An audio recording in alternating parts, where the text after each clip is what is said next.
إن الحمد لله نحمده ونستعينه ونستغفره ونعوذ بالله من شرور أنفسنا ومن سيئات أعمالنا من يهده الله فلا مضل له ومن يضلل فلا هادي له وأشهد أن لا إله إلا الله وحده لا شريك له وأشهد أن محمدا عبده ورسوله أما بعد فإن خير الحديث كتاب الله وخير الهدي هدي محمد صلى الله عليه وعلى آله وسلم وشر الأمور محدثاتها وكل محدثة بدعة وكل بدعة ضلالة وكل ضلالة في النار. قال الله تبارك وتعالى قل هل يستوي الذين يعلمون والذين لا يعلمون انما يتذكر اولو الالباب.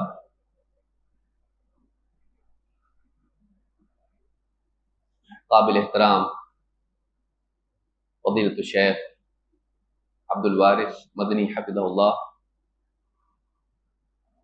مجلس میں موجود ذمہ داران اور عزیز طلبہ، یہ میرے لیے ایک سعادت کی بات ہے کہ آج اس دینی مجلس میں آنے کا مجھ کو موقع ملا.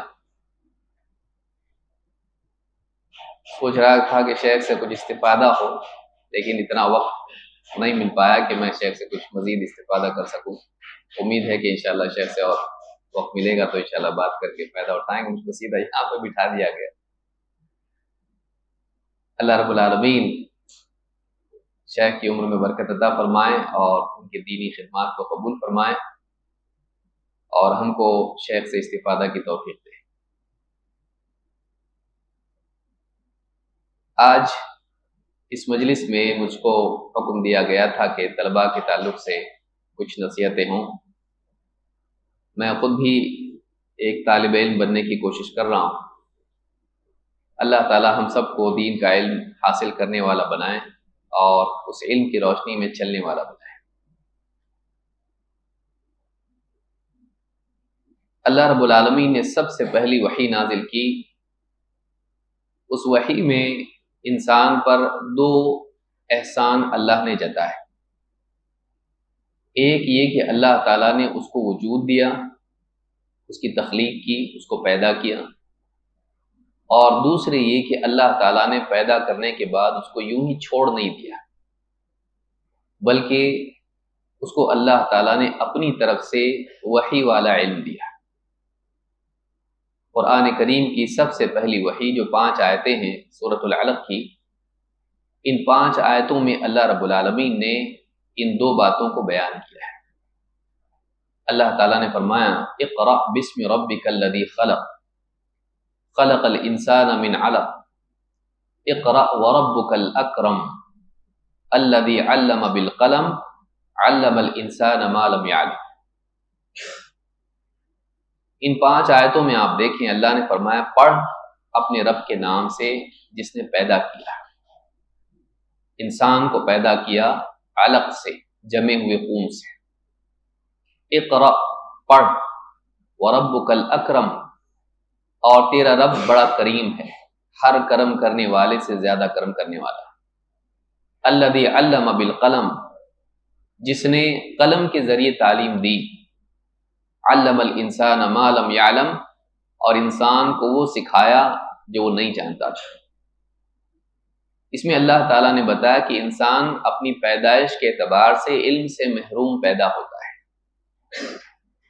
اور اس کا کمال اس میں ہے کہ وہ ربانی علم کو حاصل کرے.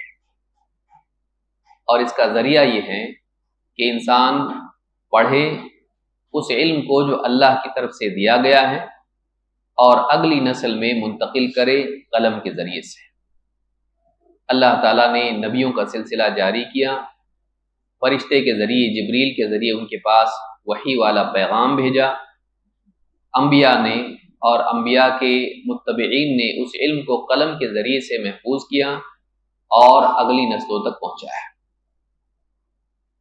معلوم ہوا کہ انسان کی بنیادی ضرورت کھانے پینے سے بڑھ کر علم ہے.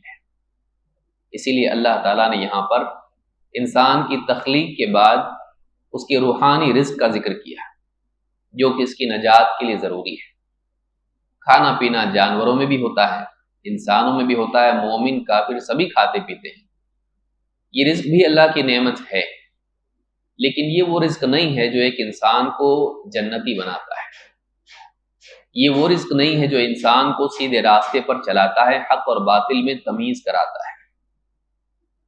وہ رزق جو دل کا رزق ہے، جو روحانی رزق ہے، جسے ہم علم کہتے ہیں، یہ وہ رزق ہے جو انسان کے لیے دنیا میں کھانے پینے سے بھی زیادہ ضروری ہے۔ اسی لیے امام احمد بن حنبل رحمہ اللہ کا بھی کہنا ہے کہ انسان علم کا دن میں کئی بار محتاج ہوتا ہے۔ کھانے پینے کا 2 بار 3 بار آدمی کھا پی لیتا ہے، ضرورت پوری ہو جاتی ہے، لیکن علم کا محتاج وہ ہر آن ہے، ہر وقت محتاج ہے۔ اسی لیے اللہ رب العالمین نے قرآن کریم میں جب پہلی وحی نازل کی، اس بگاڑ کے ماحول میں جہاں لوگ شرک کرتے تھے، جہاں لوگ ایک دوسرے پر ظلم کرتے تھے، بچیوں کو دفن کر دیا جاتا تھا زندہ، زناکاری عام تھی، سود کا نظام قائم تھا، قبیلے قبیلے میں لوگ بٹے ہوئے تھے، برہنہ کعبہ کا طواف کیا جاتا تھا، اور اس طرح کی جتنی بھی برائیاں ہو سکتی ہیں کسی سماج میں، تقریباً ساری برائیاں اس سماج میں موجود تھیں۔ لیکن ان ساری چیزوں کے وجود کے باوجود اللہ تعالیٰ نے جب وحی کی شروعات کی تو اللہ تعالیٰ نے انسان کو یہ بتایا اور اس پر یہ احسان جتایا کہ جہاں اللہ تعالیٰ نے اس کو وجود بخشا، اسی کے ساتھ ساتھ اس کے لیے اپنے وجود کو بہتر بنانے کے لیے، اپنی زندگی کو بہتر بنانے کے لیے اور اس زندگی سے بہتر زندگی پانے کے لیے علم بھی دیا۔ لہٰذا اس علم کی قدر کرنا یہ انسان کے لیے بہت بڑی چیز ہے۔ اگر ہم علم کی قدر کریں، دینی علوم کی قدر کریں اور اہل علم کی قدر کریں تو یہاں سے ہماری سعادت اور کامیابی شروع ہوتی ہے۔ اللہ رب العالمین قرآن کریم میں فرماتا ہے قُلْ هَلْ يَسْتَوِي الَّذِينَ يَعْلَمُونَ وَالَّذِينَ لَا يَعْلَمُونَ إِنَّمَا يَتَذَكَّرُ أُولُو الْأَلْبَابِ۔ اے نبی آپ کہیے کہ کیا وہ لوگ جو جانتے ہیں اور جو لوگ نہیں جانتے، کیا یہ دونوں برابر ہو سکتے ہیں؟ انما یتذکر اولو الالباب، اور نصیحت تو وہی لوگ قبول کرتے ہیں جو عقل والے ہوتے ہیں۔ اس آیت میں اللہ تعالیٰ نے بتلایا کہ علم والوں کے برابر وہ لوگ نہیں ہو سکتے جن کے پاس علم نہیں ہے، نہ دنیا میں شرف کے اعتبار سے، نہ آخرت میں سعادت کے اعتبار سے، نہ دنیا میں مسئولیت کے اعتبار سے، ذمہ داری کے اعتبار سے، نہ آخرت میں مقام کے اعتبار سے، اجر و ثواب کے اعتبار سے۔ علم والے اور بے علم برابر نہیں ہو سکتے، حق کے جاننے کے اعتبار سے، صراط مستقیم پر چلنے کے اعتبار سے، فتنوں کی معرفت کے اعتبار سے، بلکہ اللہ کو اور اللہ کے اوامر کو، اللہ کے رسول صلی اللہ علیہ وسلم کو اور آپ کے فرامین کو سمجھنے کے اعتبار سے برابر نہیں ہو سکتے۔ حلال و حرام کی تمیز ہو یا اسی طرح سے زندگی گزارنے کے آداب ہوں، اگر علم نہیں ہے تو انسان بعض اوقات جانوروں سے بھی بدتر زندگی گزارنے لگتا ہے۔ لہٰذا یہی وہ علم ہے جو ایک انسان کو جانور کی سطح سے اوپر کر کے واقعی وہ انسان بناتا ہے جو اللہ تعالیٰ کے نزدیک مقرب ہے۔ اور اسی طرح سے علم کی ذمہ داری بھی ہے۔ جس کے پاس علم نہیں ہے اور جس کے پاس علم ہے، ذمہ داری کے اعتبار سے بھی دونوں برابر نہیں ہوتے ہیں۔ جس کے پاس جتنا علم ہے اتنا زیادہ وہ مکلف بھی ہے، وہ ذمہ دار ہے، اس سے اتنا پوچھا بھی جائے گا۔ اسی طرح سے اجر و ثواب کے اعتبار سے دونوں برابر نہیں ہو سکتے ہیں۔ کیوں؟ اس لیے کہ علم کے ذریعے سے ایک انسان دوسروں کی ہدایت کے لیے اسباب فراہم کرتا ہے۔ یہی وہ علم ہے جس کے ذریعے سے ایک انسان شرک سے نکل کر توحید کی طرف، کفر سے نکل کر ایمان کی طرف اور بدعات سے نکل کر اتباع سنت کی طرف آتا ہے۔ معصیت سے نکل کر توبہ کر کے وہ انسان ہدایت کے راستے پر آتا ہے۔ اسی علم کے ذریعے سے ایک انسان کو بہتر بنایا جا سکتا ہے۔ علم بہت قیمتی چیز ہے، لہٰذا جو آدمی دوسروں کی ہدایت کا ذریعہ بنتا ہے ان کا سارا ثواب بھی وہ لے لیتا ہے۔ ایک انسان اگر دوسروں کو رہنمائی کرے، ان کو سیدھے راستے پر لائے، نیکیوں کی تلقین کرے، جو جو نیکیاں وہ کرتے ہیں ان سب کا ثواب اس کو ملتا ہے۔ تو یہ علم کے ذریعے ہوتا ہے۔ اگر خود انسان کو معلوم نہ ہو وہ دوسروں کی کیا رہنمائی کر سکتا ہے، لیکن جب علم کے ساتھ وہ رہنمائی کرتا ہے تو اس کے پیچھے چلنے والے یا اس کی بات مان کر عمل کرنے والے جو بھی نیکی کرتے ہیں اس کا ثواب اس کو ملتا ہے۔ اسی لیے اللہ نے فرمایا قُلْ هَلْ يَسْتَوِي الَّذِينَ لَا يَعْلَمُونَ وَالَّذِينَ لَا يَعْلَمُونَ، اے نبی آپ کہیے کیا وہ لوگ جو جانتے ہیں اور جو نہیں جانتے کیا دونوں برابر ہو سکتے ہیں؟ اور اخیر میں اللہ نے فرمایا انما یتذکر اولو الالباب، نصیحت تو وہی لوگ قبول کرتے ہیں جو اولو الالباب ہیں، عقل مند لوگ ہیں۔ اس لیے کہ نصیحت ماننے کے لیے بھی انسان کو عقل چاہیے۔ جس انسان کی عقل میں خرابی ہو وہ نصیحت کرنے والے کا دشمن بن جاتا ہے، اور جس انسان کے پاس عقل اور سمجھ ہو ایسا انسان اپنی غلطی بتانے والے کا بھی شکر گزار ہوتا ہے۔ لہٰذا علم بہت بڑی نعمت ہے، اور انسان کے پاس علم اور فہم کا ہونا یہ بہت بڑی نعمت ہے۔ اللہ کے نبی صلی اللہ علیہ وسلم فرماتے ہیں مَن یُرِدِ اللَّهُ بِهِ خَیْرًا یُفَقِّهُ فِی الدِّین، اللہ تعالیٰ جس کے ساتھ خیر کا ارادہ کرتا ہے اسے دین کی گہری سمجھ عطا فرماتا ہے۔ لہٰذا صرف علم کا حفظ کرنا کافی نہیں ہے، بلکہ علم کے حفظ کرنے کے ساتھ ساتھ علم کا صحیح فہم ہونا بھی ضروری ہے۔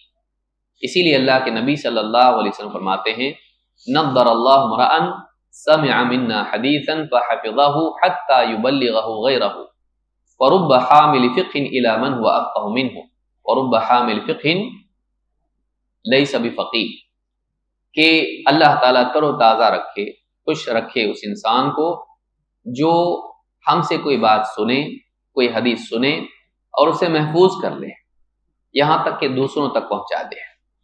اس لیے کہ بہت سے فقہ کی بات کے حاملین ایسے ہوتے ہیں کہ اسے اپنے سے زیادہ تفقہ والے فہم والوں تک پہنچا دیتے ہیں، اور بہت سے فقہ کی بات کے حاملین خود فقیہ نہیں ہوتے ہیں۔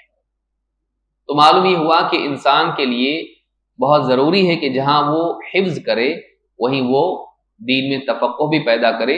اس لیے کہ اس حدیث میں دیکھیں تو معلوم ہوتا ہے کہ حفظ کرنے والے کا مقصد بھی یہ ہے کہ وہ کسی ایسے تک پہنچا دے جو اس بات کو سمجھنے والا ہو اور اس سے امت کو نفع پہنچانے والا ہو۔ تو علم بہت بڑی نعمت ہے۔ اللہ کے نبی صلی اللہ علیہ وسلم فرماتے ہیں طلب العلم فریضۃ علی کل مسلم وان طالب العلم یستغفر له کل شیء حتی الحیتان فی البحر۔ یہ کئی طرق سے حدیث آئی ہے، اس لیے مجموعی طور پر علماء نے ان سارے طرق کو دیکھ کر کہا کہ حدیث کم از کم حسن درجے کی ہے، اور بہت سے علماء نے اس کو صحیح بھی کہا ہے کہ علم کا حاصل کرنا ہر مسلمان پر فرض ہے۔ علم حاصل کرنا ہر مسلمان پر، مرد ہو یا عورت ہو، امیر ہو یا غریب ہو، ہر ایک پر فرض ہے۔ اور وَإِنَّ طَالِبَ الْعِلْمِ، اور طالب علم کا شرف کیا ہے؟ وَإِنَّ طَالِبَ الْعِلْمِ يَسْتَغْفِرُ لَهُ كُلُّ شَيْءٍ حَتَّى الْحِيتَانُ فِي الْبَحْرِ، اس کے لیے ہر چیز مغفرت کی دعا کرتی ہے، یہاں تک کہ سمندر میں، پانی میں، دریا میں موجود مچھلیاں بھی ہیں۔ علماء نے کہا اس کی وجہ کیا ہے؟ اس کی وجہ یہ ہے کہ جب طالب علم علم حاصل کرتا ہے تو وہ جہاں خالق کا حق بتاتا ہے مخلوق کا حق بھی بتاتا ہے، اور اللہ کی فرما برداری کرنے کے نتیجے میں عذاب رک جاتا ہے، ورنہ اگر یہ نافرمانی کرتا تو اللہ کا عذاب آتا، اور جہاں یہ عذاب کا شکار ہوتا دوسری مخلوقات بھی اس کی لپیٹ میں آ جاتی ہے۔ اسی طرح سے جب وہ اللہ کا حق ادا کرتا ہے، دین پر چلتا ہے، تو پھر مخلوقات کے ساتھ بھی رحم کا معاملہ کرتا ہے۔ اس علم کے نتیجے میں جانوروں کے ساتھ بھی بھلائی کا سلوک کرتا ہے جب اس کے دل میں اللہ پر ایمان ہو اور مخلوق کا حق وہ جانتا ہو۔ اس علم کے نتیجے میں جہاں وہ اپنی ذات کو فائدہ پہنچاتا ہے، اپنے اطراف رہنے والوں کو بھی فائدہ پہنچاتا ہے۔ یہی وجہ ہے کہ مخلوقات بھی اس کے لیے مغفرت کی دعا کرتی ہیں جو علم کے لیے کوشش کرتا ہے اور علم کے راستے پر چلتا ہے۔ لہٰذا ہمیں ہمیشہ اس بات کا اہتمام کرنا چاہیے کہ جب تک ہماری سانس جاری رہے ہم علم حاصل کرتے رہیں۔ خطیب البغدادی رحمہ اللہ کے بارے میں معروف ہے کہ ان کا انتقال ہوا تو ان کے سینے پر کتاب رکھی ہوئی تھی، آخری وقت میں بھی وہ مطالعے میں تھے۔ ایسے کئی علماء ہیں جو آخری عمر میں بھی پڑھنا، لکھنا اور علم حاصل کرنا اس کا اہتمام کرتے تھے۔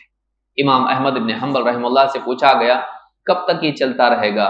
حدثنا اخبرنا سمعت، کب تک چلے گا؟ کہا الی الموت، مرنے تک، موت تک یہ چلتا رہے گا۔ لہٰذا ایک انسان کے لیے سعادت ہے کہ اللہ تعالیٰ اس کو علم میں مشغول رکھے، علم سے محروم نہ کرے۔ دنیا میں علم سے محروم ہو جانا، علمی مشغلے سے محروم ہو جانا، یہ قلب کے لیے مرض اور اس کے بعد موت کا ذریعہ بن جاتا ہے۔ بہت ضروری ہے کہ ہم دین کا علم حاصل کرتے رہیں، فراغت سے کے دوران بھی، اس سے پہلے بھی، تعلیم کے دوران بھی، علم حاصل کرنے کے دوران بھی، اور اس کے بعد بھی۔ اس حدیث کو امام ابن عبد البر نے اپنی کتاب جامع بیان العلم میں روایت کیا، اور یہ حدیث صحیح ہے۔ اللہ کے نبی صلی اللہ علیہ وسلم فرماتے ہیں، اور یہ روایت مرفوعاً موقوفاً دونوں طرح سے آئی ہے، اس کو صحابی نے بھی روایت کیا ہے اپنے قول کے اعتبار سے، اور نبی صلی اللہ علیہ وسلم کا فرمان بھی ہے۔ اصبحتم فی زمان کثیر فقہاؤہ قلیل خطباؤہ، یہ بہت اہم حدیث ہے جس سے معلوم ہوتا ہے کہ اس دور میں علم کی اہمیت کتنی زیادہ ہے۔ اللہ کے رسول صلی اللہ علیہ وسلم فرماتے ہیں تم ایک ایسے دور میں ہو، اصبحتم فی زمان کثیر فقہاؤہ قلیل خطباؤہ، جس میں فقہا بہت ہیں، دین کا گہرا علم رکھنے والے بہت ہیں، لیکن بیان کرنے والے، خطبہ دینے والے، تقریر کرنے والے کم ہیں۔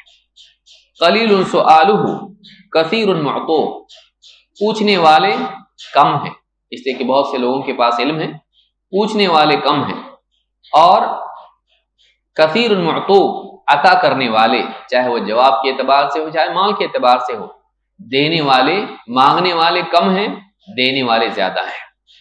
العمل فیہ خیر من العلم، اس زمانے میں عمل میں مشغول ہونا نفل علم میں مشغول ہونے سے زیادہ بہتر ہے۔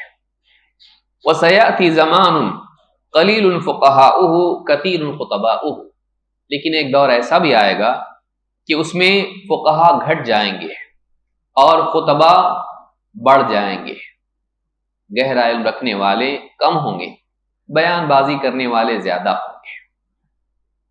وسیأتی زمان قلیل فقہاؤہ کثیر خطباؤہ کثیر سؤالہ قلیل معطوہ، مانگنے والے، پوچھنے والے، سوال کرنے والے بہت زیادہ ہوں گے، لیکن جواب دینے کی اہلیت رکھنے والے، واقعی جواب، صحیح جواب دینے والے گھٹ جائیں گے، کم رہ جائیں گے۔ العلم فیہ خیر من العمل، اس دور میں علم میں مشغول ہونا زیادہ بہتر ہوگا نفل عمل میں مشغول ہونے سے۔ اس حدیث کو امام الطبرانی نے مسند الشامیین میں روایت کیا ہے، اور الصحیحہ میں شیخ الالبانی نے اس کو حسن کہا ہے، حدیث نمبر 3189 پر۔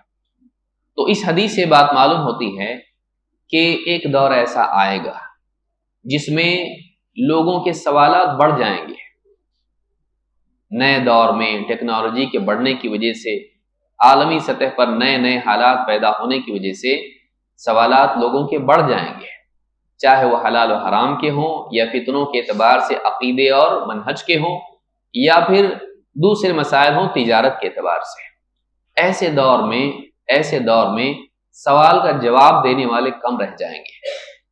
اس وقت زیادہ ضرورت ہوگی اس بات کی کہ کچھ لوگ اپنے آپ کو علم کے لیے فارغ کریں، گہرا علم حاصل کریں، تاکہ گمراہ ہونے سے وہ قوم کو، امت کو بچا سکیں۔ اس سے معلوم ہوتا ہے کہ بعد کے دور میں علم کی اہمیت اور بھی زیادہ بڑھ جائے گی، اور میرا گمان ہے کہ ہم اسی دور میں جی رہے ہیں کہ آج سے پہلے جب انٹرنیٹ نہیں تھا، دنیا کے ملک بٹے ہوئے تھے، بہت مشکل سے ادھر ادھر کی خبر آتی تھی، لیکن آج دنیا کے ایک کونے کا آدمی دوسرے کونے کے معاملات کو منٹوں میں جان لیتا ہے، اور فتنے اتنے عام ہو گئے ہیں کہ موبائل فون کے ذریعے سے ہر آدمی کے واٹس ایپ پہ، فیس بک پر اور اس طرح کی چیزوں میں ہر آدمی تک، گھر تک اس کے پہنچ رہے ہیں۔ دنیا کے ایک کونے میں گمراہی پیدا ہوتی ہے، چند ہی لمحوں میں وہ عام طور سے سارے لوگوں تک، کیا مرد اور کیا عورت، سب تک پہنچ جاتی ہے۔ لہٰذا اس دور میں ان فتنوں سے اپنے آپ کو بچانے کے لیے اور دوسرے اہل ایمان کو بچانے کے لیے، اور اسی طرح سے اسلام کے خلاف جو بھی علمی حملے ہو رہے ہیں ان سے اسلام کے دین کے دفاع کے لیے بہت ضروری ہے کہ کچھ لوگ گہرائی کے ساتھ علم حاصل کریں، صرف تقریر والا نہیں بلکہ واقعی علم جس کے ذریعے سے وہ فتنوں کا مقابلہ کر سکیں، سوالات کے جوابات دے سکیں، شبہات کو دور کر سکیں، ان کا ازالہ کر سکیں۔ تو یہ بہت ضروری ہے جو اس حدیث سے ہم کو معلوم ہوتا ہے۔ آئیے دیکھتے ہیں کہ طالب علم کو کن چیزوں کا لحاظ رکھنا چاہیے۔ اختصار کے ساتھ کچھ باتیں میں آپ کے سامنے عرض کروں گا، اللہ تعالیٰ مجھے بھی اس پر عمل کی توفیق دے اور ہم سب کو اس پر عمل کی توفیق دے۔ سب سے پہلی چیز طالب علم کے لیے ضروری ہے کہ اس کا علم حاصل کرنا اللہ کی رضا اور آخرت کی نجات کے لیے ہو، اس لیے کہ اخلاص اللہ کی طرف سے نصرت کے دروازے کھولتا ہے۔ بندہ جب خالص اللہ کے لیے علم حاصل کرتا ہے، دکھاوے کے لیے نہیں، ڈگری کے لیے نہیں، اور کہیں عہدہ پانے کے لیے نہیں، بلکہ واقعی اللہ کو راضی کرنے، اللہ کی عبادت صحیح طور پر کرنے، اللہ کے اوامر کو، اللہ کے حکم کو جاننے اور اس کے مطابق جینے کے لیے جب علم حاصل کرتا ہے اور پھر اس علم کو عام کر کے لوگوں تک اللہ اور اس کے رسول صلی اللہ علیہ وسلم کی بات پہنچانے کے لیے علم حاصل کرتا ہے، تو ایسے علم میں برکت ہوتی ہے، ایسے علم میں برکت ہوتی ہے۔ انسان کا مقصد اس کو قیمتی بناتا ہے، انسان کا مقصد اس کو قیمتی بناتا ہے۔ اگر ہمارا مقصد گھٹیا ہوگا تو ہمارا مقام بھی اسی اعتبار سے گھٹ جائے گا، اگر ہمارا مقصد اعلیٰ ہو تو ہماری زندگی میں اس کے اثرات پیدا ہوتے ہیں۔ لہٰذا طالب علم بہت قیمتی انسان ہوتا ہے، اس کو چاہیے کہ وہ اپنی قیمت جانے اور وہ اپنے مقصد کو کمتر نہ بنائے بلکہ اپنے مقصد کو اونچا کرے، اللہ سے کمتر پر راضی نہ ہو، آخرت جنت سے کمتر پر راضی نہ ہو، وہ اللہ کو پانا چاہے اور اللہ کی رضا کو پانا چاہے، دنیا کے مقابلے میں وہ جنت کو پانا چاہے، دنیا کی چیزوں کے پیچھے دوڑنے والا نہ بنے۔ بعض مدارس میں بچوں کو دیکھا جاتا ہے آخری سال میں وہ کوشش کر رہے ہوتے ہیں کہ JNU میں ایڈمیشن مل جائے یا فلاں جگہ جا کر علی گڑھ میں مل جائے تاکہ کچھ کمائی ہو سکے، جاب مل جائے۔ یہ نہیں ہونا چاہیے۔ ٹھیک ہے، معاش کے لیے کوشش کرنا اچھی چیز ہے، لیکن اصل عالم کا کام، طلباء کا کام ہے معاش سے بڑھ کر ان کو معاد کی فکر ہو، دنیا کی فکر نہ ہو بلکہ دنیا سے بڑھ کے آخرت کی فکر ہو، ورنہ دوسروں میں ان میں فرق کیا رہ جائے گا؟ ان میں اور دوسروں میں اور عالم میں اور عامی میں فرق کیا ہے؟ دنیا دار میں اور ان میں فرق کیا ہے؟ یہ انبیاء کے منصب کو لے کر چلتے ہیں، علماء انبیاء کے وارث ہیں، جو نبوی علم اور نبوی مقصد ہیں اس کو لے کر چلنے والے ہوتے ہیں۔ لہذا طلباء کو چاہیے کہ اپنے مقصد کو اونچا کریں اور اللہ کے لیے علم حاصل کریں۔ اللہ تعالیٰ فرماتا ہے وَمَا أُمِرُوا إِلَّا لِيَعْبُدُوا اللَّهَ مُخْلِصِينَ لَهُ الدِّينَ، انہیں تو بس اس بات کا حکم دیا گیا تھا کہ وہ اللہ کی عبادت کریں، اپنے پورے دین کو، اپنے عمل کو، اپنی عبادات کو اللہ کے لیے خالص کرتے ہوئے۔ ہمارا ہر عمل اللہ کے لیے ہونا چاہیے۔ تو دین کا علم حاصل کرنا بھی عبادات میں سے ہے، عبادات میں سے ہے، کیونکہ اسی کی بنا پر ساری عبادات صحیح ہوتی ہیں۔ اگر علم نہ ہو تو نہ عبادات صحیح ہوں گی نہ معاملات۔ اس کے لیے علم حاصل کرنے والا اس علم میں دنیا کو مطلوب نہ رکھے بلکہ آخرت کو مطلوب بنائے۔ اللہ کے نبی صلی اللہ علیہ وسلم فرماتے ہیں من طلب العلم لیماری به السفہاء او لیباہی به العلماء او لیصرف وجوہ الناس الیہ فہو فی النار۔ امام ابن ماجہ نے اس کو روایت کیا ہے، صحیح الجامع صغیر حدیث نمبر 6382۔ میں نمبر بتا رہا ہوں تاکہ آپ لوگ تحقیق کر سکیں اس کی، اور حدیث حسن ہے، شیخ البانی کہتے ہیں کہ حدیث حسن ہے۔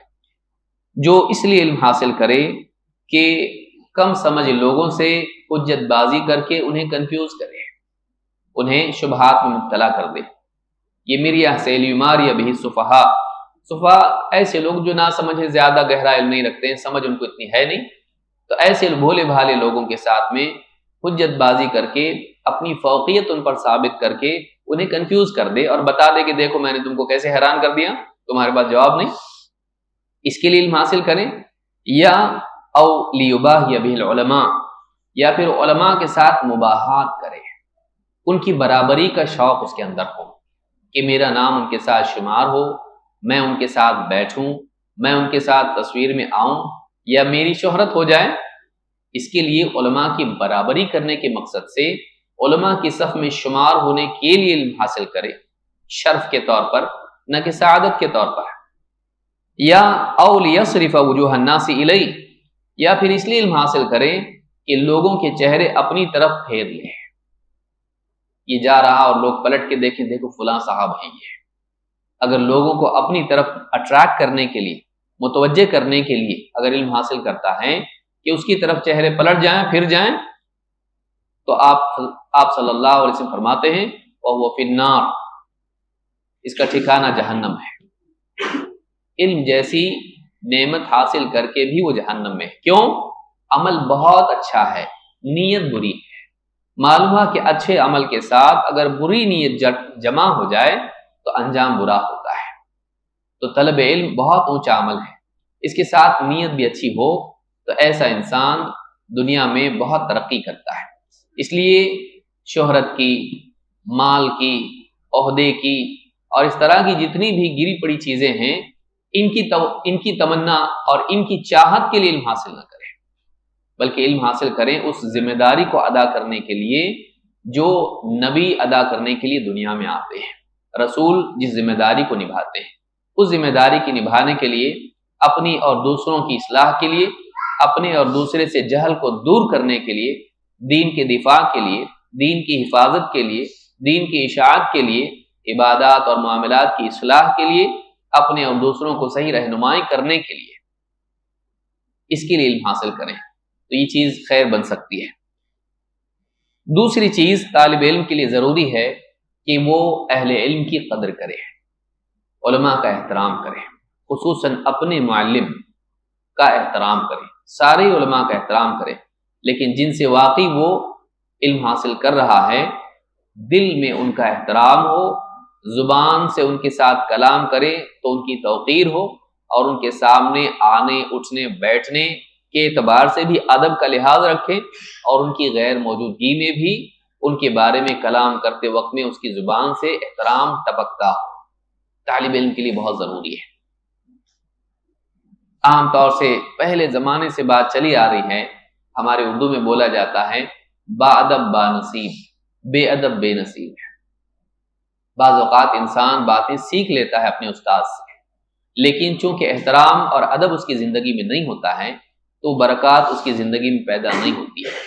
یاد رکھیں، صرف معلومات جمع کرنے کا نام علم نہیں ہے، علم کے ساتھ ساتھ علم کے آداب بھی زندگی میں آنا ضروری ہے، اور انہی آداب میں سے ایک اہم ترین ادب جو استفادہ کو اور بڑھا دیتا ہے وہ علماء کا احترام ہے، اپنے معلم کا احترام ہے۔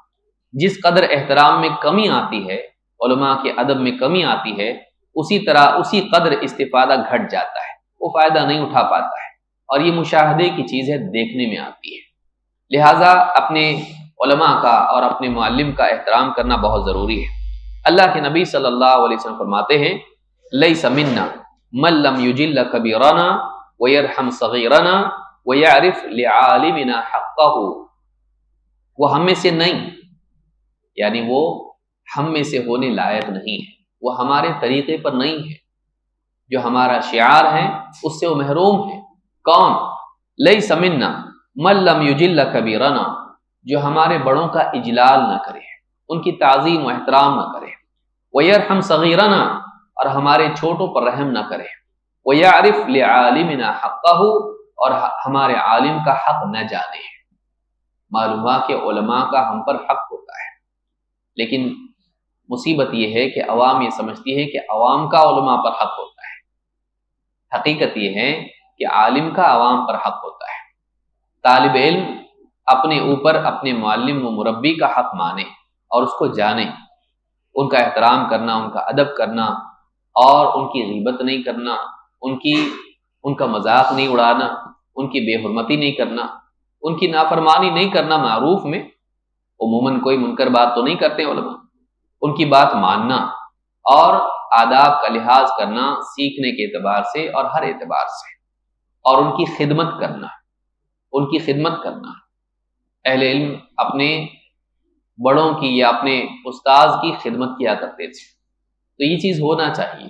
ان کے مقصد میں ان کا تعاون کرنا، یہ ساری چیزیں ہونا چاہیے، ان کی پریشانی میں ان کے کام آنا، یہ بہت بڑی نعمت ہے جو طالب علم کو نصیب ہوتی ہے۔ تو اس حدیث سے بات معلوم ہوتی ہے کہ عالم کا ہم پر حق ہوتا ہے، اور اگر وہ نہیں جانتا ہے کوئی آدمی، اس کی پرواہ نہیں کرتا ہے، تو ایسا انسان ہم میں سے نہیں ہے، وہ مسلمانوں کے راستے پر نہیں ہے، سلف کے راستے پر نہیں ہے۔ امام احمد اور حاکم نے اس حدیث کو روایت کیا ہے، اور صحیح الجامع صغیر میں حدیث نمبر 5443 پر شیخ الالبانی کہتے ہیں کہ حدیث حسن ہے۔ طاؤس رحمہ اللہ تابعی ہیں، ابن عباس رضی اللہ تعالیٰ سے انہوں نے علم حاصل کیا ہے، بلکہ ابن عباس رضی اللہ تعالیٰ کا قول ابن حجر رحمہ اللہ نے تہذیب التہذیب میں نقل کیا ہے، کہتے میرا گمان ہے کہ طاؤس اہل جنت میں سے ہے، ابن عباس رضی اللہ تعالیٰ کہتے تھے۔ تو طاؤس رحمہ اللہ کہتے ہیں کہ من السنت ان یوقر اربع، یہ سنت ہے، سنن میں سے جو مشروع طریقہ ہے اہل حق کا، نبی صلی اللہ علیہ وسلم نے جو سکھا کے ہم کو گئے ہیں، من السنت ان یوقر اربع، کہ 4 لوگوں کی توقیر کی جائے، ان کا احترام کیا جائے، العالم وذو الشیبہ والسلطان والوالد۔ 4 لوگ کون ہیں جن کا احترام ضروری ہے، اور یہ سنت ہے، یہ سنت ہے جو نبی صلی اللہ علیہ وسلم جس دین پر ہم کو چھوڑ کے گئے ہیں، وہ طریقہ یہ ہے، اہل حق کا طریقہ ہے۔ کیا ہے؟ کس کی توقیر کی جائے؟ نمبر 1 العالم۔ اب دیکھیں سب سے پہلے کس کو ذکر کیا گیا ہے؟ عالم کو۔ پھر وذو الشیبہ، بوڑھا شخص، بزرگ، عمر دراز، جس کو بڑھاپا آ گیا ہو۔ والسلطان، مسلمانوں کا حاکم، جس کے ہاتھ میں اقتدار ہے، والسلطان۔ والوالد، اور باپ، والد۔ ان 4 کا احترام کرنا یہ مسنون طریقہ ہے، ہمارے دین کا شعار ہے۔ ہم اپنے عالم کی بے عزتی نہیں کرتے ہیں، اس کا مذاق نہیں اڑاتے ہیں۔ ٹھیک ہے کوئی عالم کسی مسئلے میں خطا کر سکتا ہے، جب تحقیق کے میدان میں انسان اترتا ہے تو بعض اوقات بڑے علماء کی بھی کوئی نہ کوئی خطا سامنے آتی ہے، لیکن اس خطا کی بنیاد پر ان کے لیے دل میں کوئی ایسی بات آنا کہ ان کے احترام میں کمی آئے، یہ مناسب نہیں ہے۔ طالب علم کو چاہیے کہ ان کے لیے کوئی ایسا محمل تلاش کرے کہ ہو سکتا ہے ان تک یہ حدیث نہ پہنچی ہو سکتا ہے ان کو اجتہاد میں ان سے خطا ہوئی ہے، انہوں نے عمدن ایسا نہیں کیا، حسن ظن ان کے بارے میں رکھنا، اور ان کی علمی خدمات کو اس کی وجہ سے کمتر نہیں سمجھنا ہے۔ بعض اوقات کسی عالم سے کسی مسئلے میں خطا ہو جاتی ہے، چاہے وہ ہمارے دور کا عالم ہو یا پچھلے زمانے کا ہو، ہم پڑھتے ہیں یا دیکھتے ہیں اور ہماری تحقیق اس کے خلاف ہوتی ہے، پھر ہم اس کی شان میں گستاخی کرتے ہیں۔ بڑے بڑے علماء کو ایسے طلباء جو ابھی فارغ بھی نہیں ہوئے ہیں ایسی بات کرتے ہیں جو ان کی شان کو گھٹانے والی ہوتی ہے، کبھی نہیں کرنا چاہیے۔ علماء کی بے حرمتی کر کے ایک انسان علم کی برکات سے محروم ہو جاتا ہے، تو عالم کی توقیر کرنا یہ سنت ہے۔ معمر ابن راشد نے اپنی جامع میں اس کو روایت کیا ہے، اور جامع بیان العلم میں بھی ابن عبد البر نے اس کو ذکر کیا ہے، روایت نمبر 719 ہے، اور اس کی سند صحیح ہے۔ محمد ابن سیرین رحمۃ اللہ علیہ فرماتے ہیں رأیت عبد الرحمن ابن ابی لیلى واصحابه يعظمونه ويسودونه ويشرفونه مثل الامیر۔ محمد ابن سیرین رحمۃ اللہ فرماتے ہیں میں نے عبد الرحمن ابن ابی لیلہ کو دیکھا اس حال میں کہ ان سے علم حاصل کرنے والے، ان کے ساتھ اٹھنے بیٹھنے والے، ان سے استفادہ کرنے والے ان کے ساتھ کیسا سلوک کرتے تھے، یعظمونہ ویسودونہ ویشرفونہ مثل الامیر۔ کوئی حاکم ہوتا ہے، امیر ہوتا ہے، گورنر ہے یا امیر المؤمنین ہے، مان لیجیے، اتنا بڑا مقام جس کا ہوتا ہے، اس کی جیسے تعظیم ہوتی ہے، اس کو جیسے اپنا سردار مان کے لوگ چلتے ہیں، اور اس کا جیسا شرف اپنے اوپر قبول کرتے ہیں، جس طرح سے ان کا اکرام و احترام اور بڑائی کو قبول کرتے ہیں، ان کے ساتھ بالکل ادب سے پیش آتے ہیں، وہ اپنے استاد سے ایسے پیش آتے تھے۔ یہ ہونا چاہیے۔ استاد کا ادب اگر نہیں ہے، علم سے محروم رہیں گے، علم کی برکات سے محروم رہیں گے۔ یہ بنیادی اصولوں میں سے اس کو یاد رکھیں۔ جو طالب علم واقعی علماء کا احترام کرتا ہے، اس کے علم میں برکت ہوتی ہے، اس کی زندگی میں اس کے اثرات دکھائی دیتے ہیں۔